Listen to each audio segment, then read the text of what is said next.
大家好，欢迎您来到我的频道。本期视频继续为大家推荐几款 Costco 的牛肉，以及用这些牛肉所做的家常菜。牛肉不但含有丰富的蛋白质，同时含有维生素 B 族和矿物质如铁、锌、钾等。经常吃牛肉对免疫系统的健康和正常的生长发育都有着重要的作用。今天先为大家推荐一下这个在美国 Costco 的切片牛里脊肉，它目前的价格是11块9毛9一磅。牛里脊肉是牛肉身上最嫩最柔软的部位之一，不但低脂肪高蛋白，它里面所含的铁质还能够预防缺铁性贫血。这个切片的牛里脊肉，它的薄度特别适合用来做韩式烧烤。我现在烤肉都用丽人电饼铛的这个烧烤一体机。这个新款它是方形烤盘，在原来的电饼铛的基本功能上又加强了烤肉的功能。它36厘米乘以36厘米的大小足够一般家庭使用。预热之后，上下盘可以独立的控温。烤肉用上面的波浪烤盘即可。这个新款底部烤盘的深度已经加深到2.5厘米，更加适合做各种的面食。它的温度可以从小火、大火一直到酥脆几种选择。用这个电饼铛来烧烤可以减少油烟，还可以一面煎肉一面用来烤面食。而且这个新款是侧开的，可以在95度到180度内展开。烤这个切片的牛里脊肉的时候，先不用加任何的酱料，直接将其放在上面的波纹烤盘上即可。烹饪档我用的是烤牛肉档，一边烤肉，深盘内则选用的是锅贴档。这边烤着牛肉，那边就烤着包子。在牛肉快熟的时候，加一点韩国烧烤酱，1-2分钟这个肉片就烤熟了。再蘸一点辣酱，卷着青菜，实在是太好吃了。这个电饼铛独特的藻油槽能够收集多余的汁水，使得烹饪的食物都更加的酥脆。深盘在人多的时候可以用来烤蔬菜或者烤其他的肉类。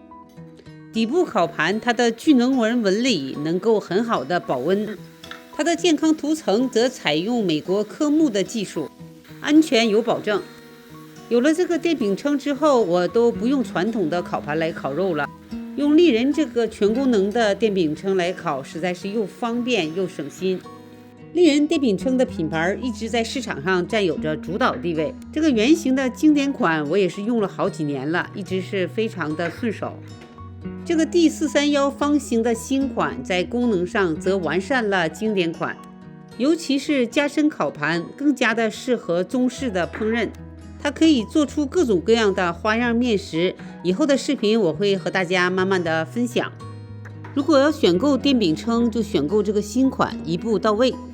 这里还是要再次推荐 Costco 的这个无骨牛肋条。这个牛肋条是位于牛仔骨下方一块非常柔软的牛肉，油脂也分布的均匀，肥而不腻。这个牛肋条之前我也分享过，烤过炒过，这次把它切成大块，像烤牛排这样烤着吃也是非常的美味。我会先将它们切成半个牛排大小2厘米厚度左右的小块，然后按照自己的口味加一点烤牛排的酱料，但不要放的太多，以免掩盖了牛肉的原汁原味。这次烤这个牛肋条也是用丽人这个电饼铛来烤。打开电源预热之后，就选择烤牛肉档。我想牛肉烤得嫩一些，就将其放入底部的加深烤盘。这个底部的烤盘能够有效地锁住油滴、温度、水分以及营养。按照选定的功能，在150摄氏度到230摄氏度之间恒温加热，能够很好地保持住牛肉的原汁原味。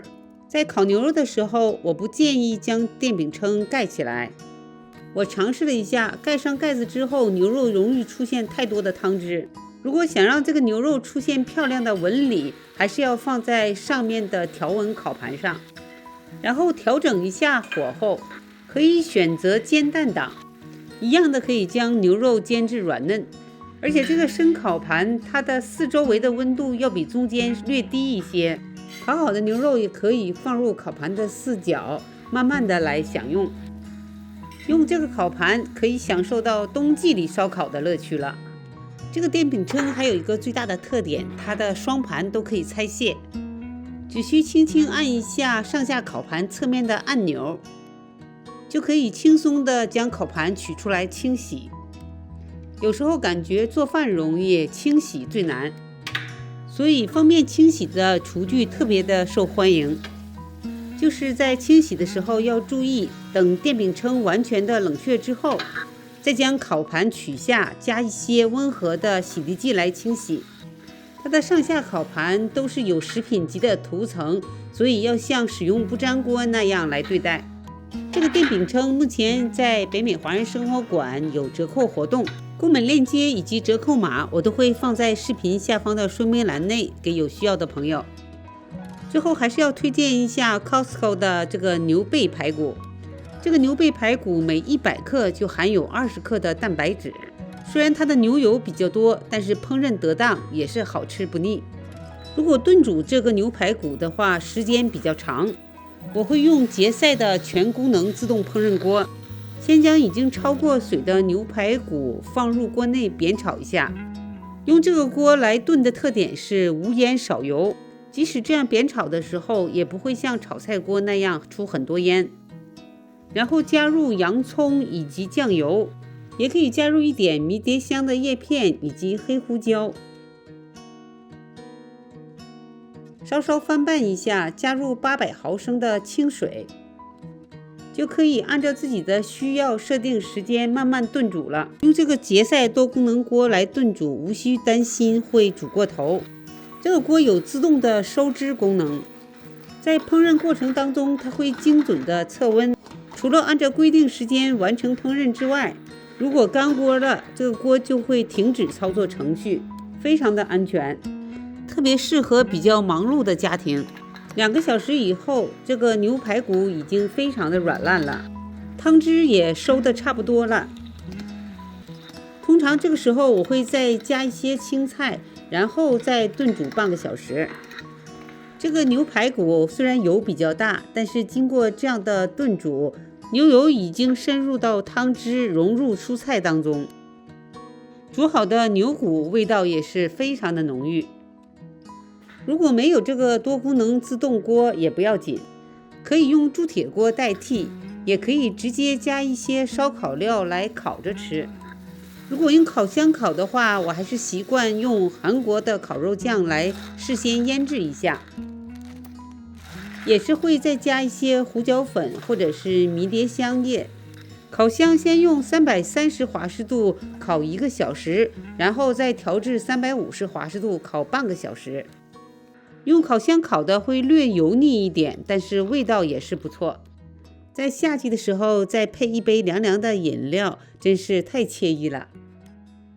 好，本期的视频就为您介绍到这里，希望您能够喜欢，感谢您的收看，我们下期再见。